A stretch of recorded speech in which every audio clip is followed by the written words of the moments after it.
Virgo, the show is falling apart. Not all at once. Not in the spectacular, obvious, impossible to miss way that collapses tend to look in people's imaginations when they picture justice arriving. It is falling apart the way things fall apart when the person running them is trying very hard to hold them together at the same time, piece by piece, from the inside, in the specific, grinding, exhausting way of something that requires more maintenance than it was ever designed to handle, finally giving way under the weight of its own unsustainability. And the thing that broke it open was not a confrontation. It was not an argument you won, or a move you made, or a single devastating moment where the truth came out in front of everyone and the performance became impossible to continue. It was something quieter than that. Something that the person running this circus did not see coming precisely because it did not announce itself, because it did not come with fanfare or strategy or any of the visible, trackable signals that someone is making a move against you.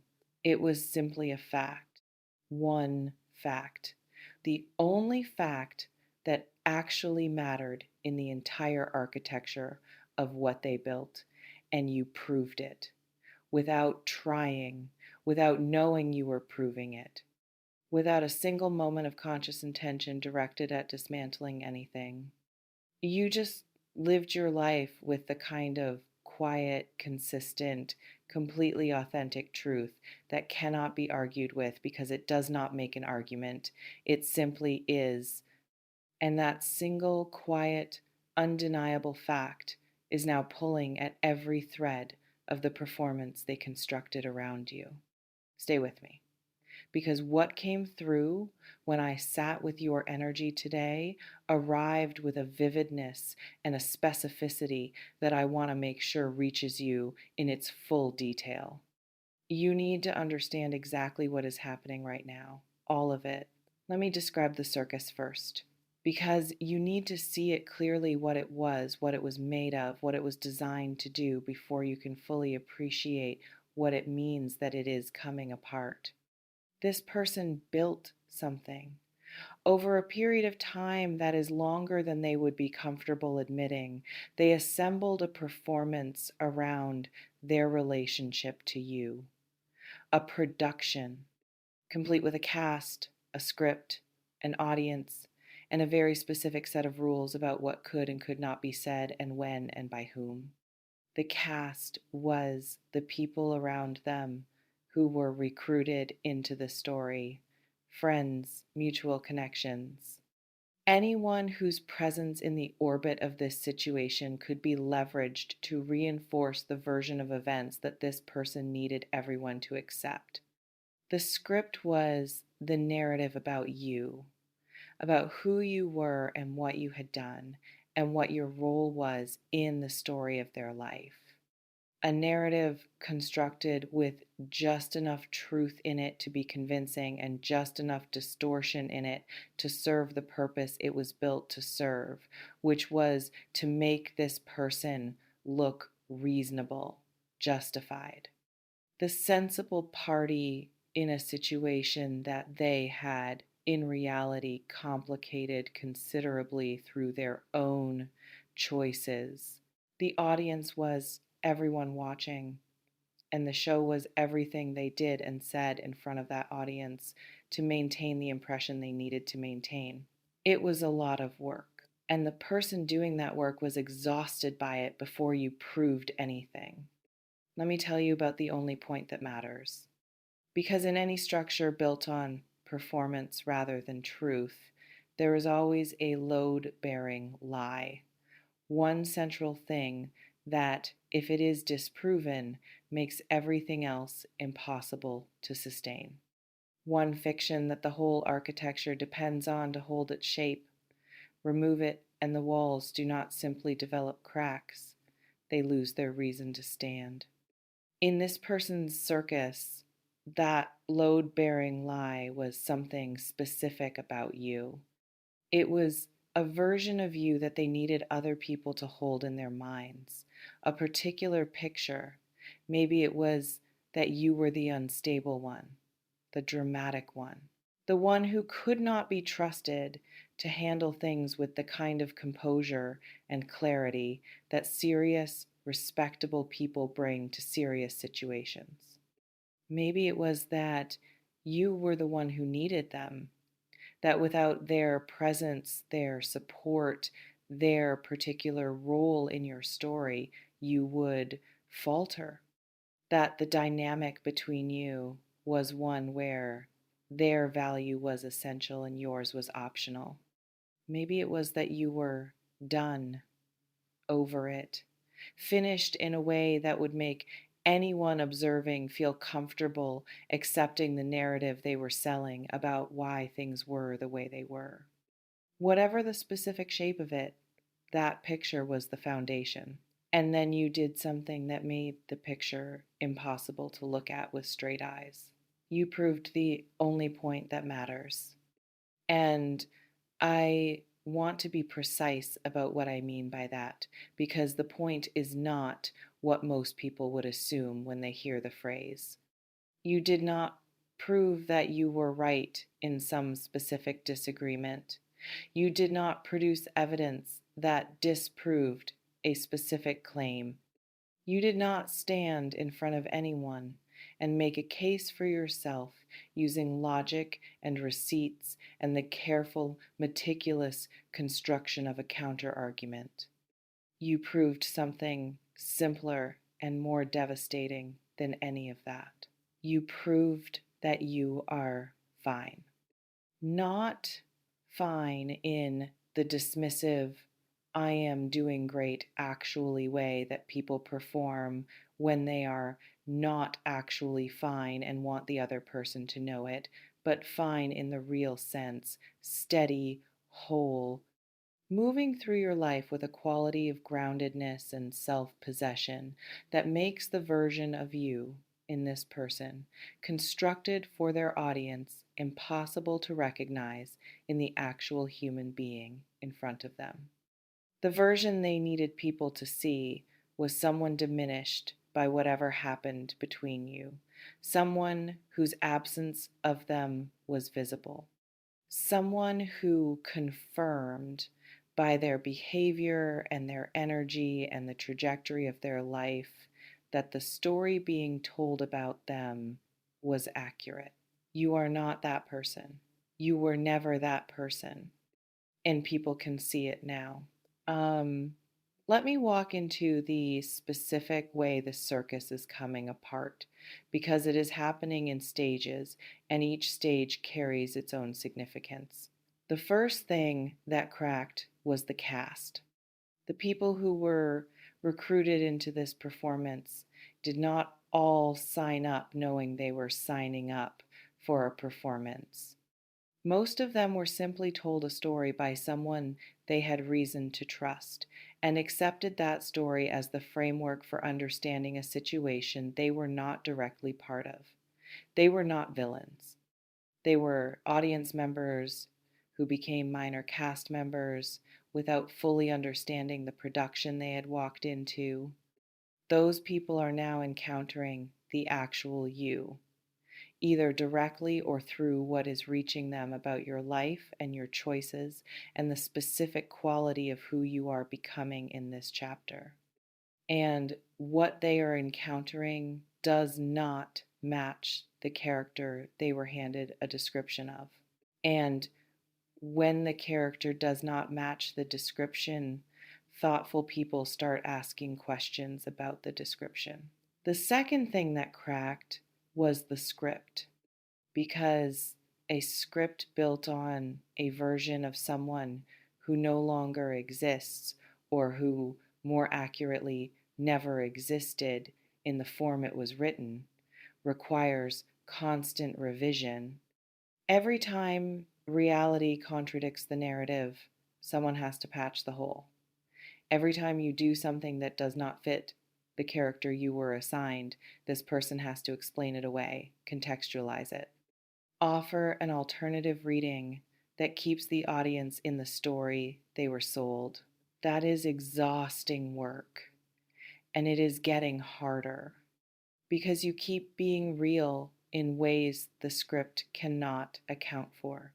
You keep showing up with a consistency and a quality that the character description cannot contain. You keep making it necessary to write another revision, patch another hole, offer another explanation to people who are starting to notice how many explanations have been necessary. The audience is noticing. They are not saying it out loud yet, most of them, but they are noticing. The third thing that cracked is the most significant of all. And it is the one that this person did not anticipate when they built the production, because it requires a level of self-awareness to predict that they were not operating from at the time. The third crack is in their own belief. Because here is the thing about building a performance for other people. At some point, if you do it long enough and with enough conviction, you start to be part of your own audience. You start to hear your own lines delivered back to you through the people you convinced. You start to see the character you built reflected in how those people talk about the subject of the narrative. And there is a period, sometimes a long one, where that reflection feels like confirmation, where hearing other people repeat the story you told them feels like proof that the story must be true. That period is ending for this person because you cannot look at reality and the reflection at the same time and not eventually notice that they do not match. You cannot keep watching someone live their life in direct contradiction of the character you assigned them and maintain genuine belief in the assignment. At some point, the gap between what you told people and what is actually true becomes too wide to look away from. They are looking at the gap right now, and the gap is looking back. Does this resonate with something you have been observing from a distance, Virgo? Have you felt the specific quality of a narrative about you beginning to lose its grip on the people it was told to? Have you sensed a subtle shift in how certain people in this person's orbit are orienting toward you now compared to how they were before? Let me know in the comments, because I feel this is landing for many of you in a very specific and recognizable way, and I want to know how it is showing up in your actual life.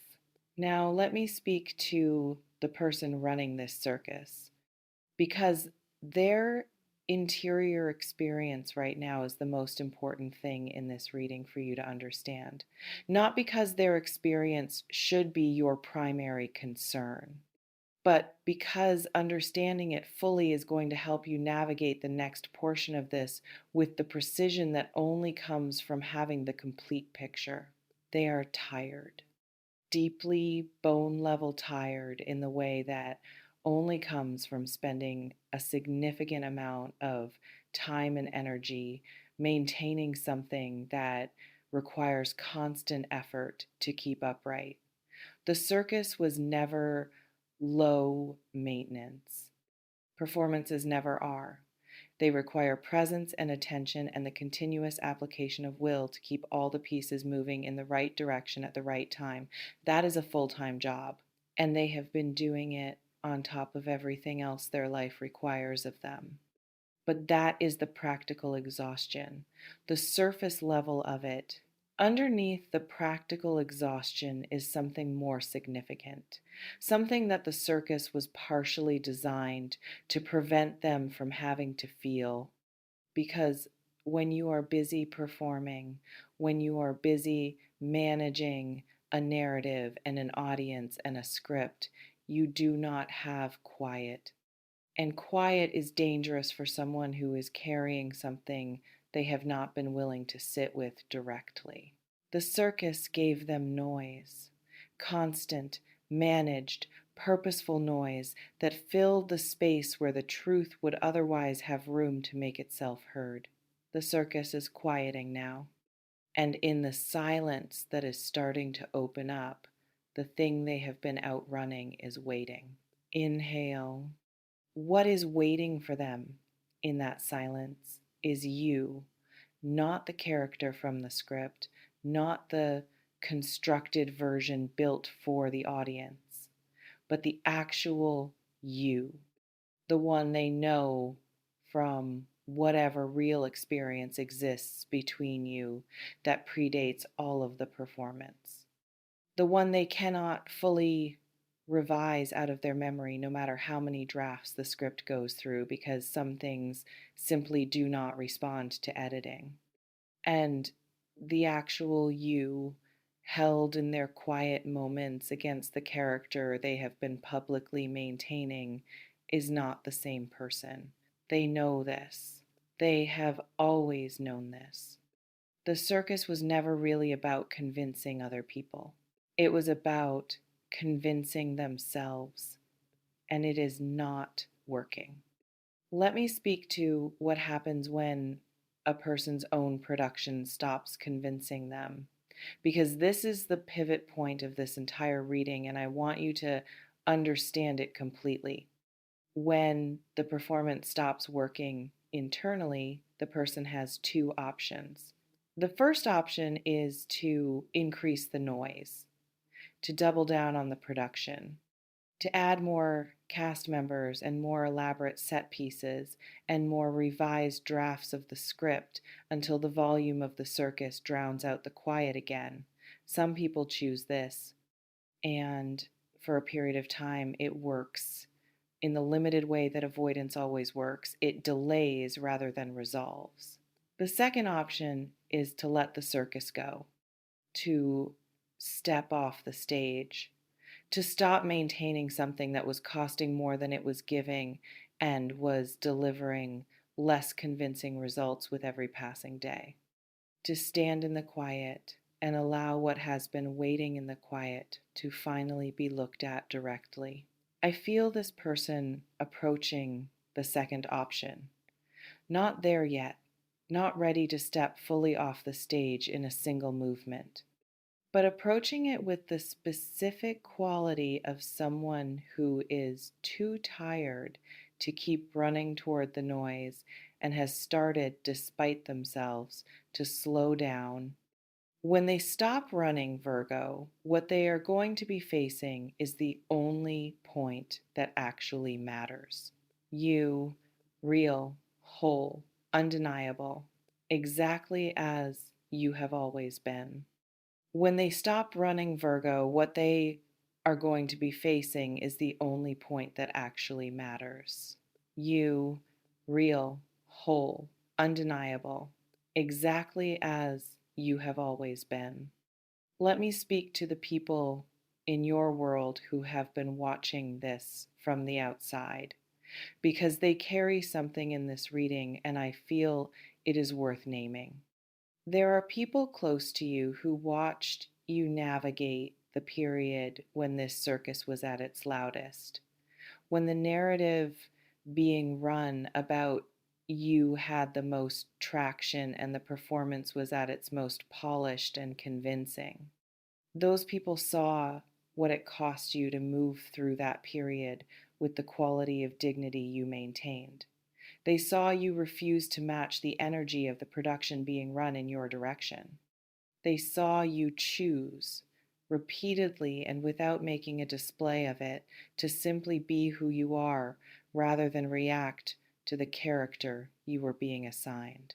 They did not say enough about it at the time. People rarely do in the middle of things. There is a particular kind of admiration that only finds its words after the situation that inspired it has begun to resolve, when it is finally safe to name what was being witnessed without it feeling like premature celebration. Those words are coming from the people who watched, from the ones who were close enough to see both the circus and the reality of you that the circus was trying to obscure. They are going to say things to you in the coming period that land with the specific weight of being overdue, acknowledgments that have been sitting with these people waiting for the right moment to be offered. Receive them without deflecting, without immediately redirecting the acknowledgement back to the other person or to the situation or to anything that lets you avoid being the full recipient of what is being given. You were seen. In the hard part, let yourself be told so.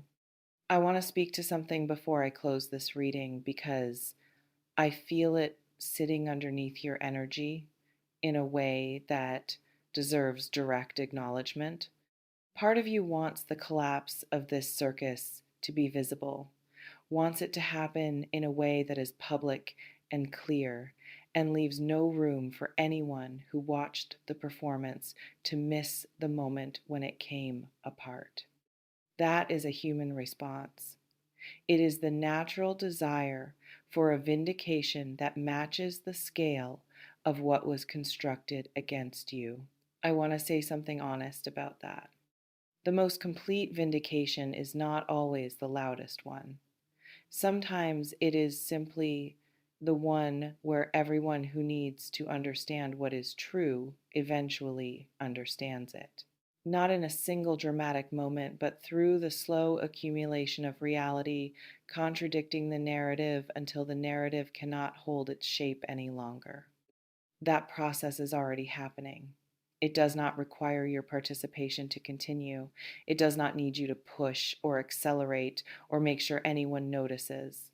The only thing it requires from you is that you continue being exactly what you have been being.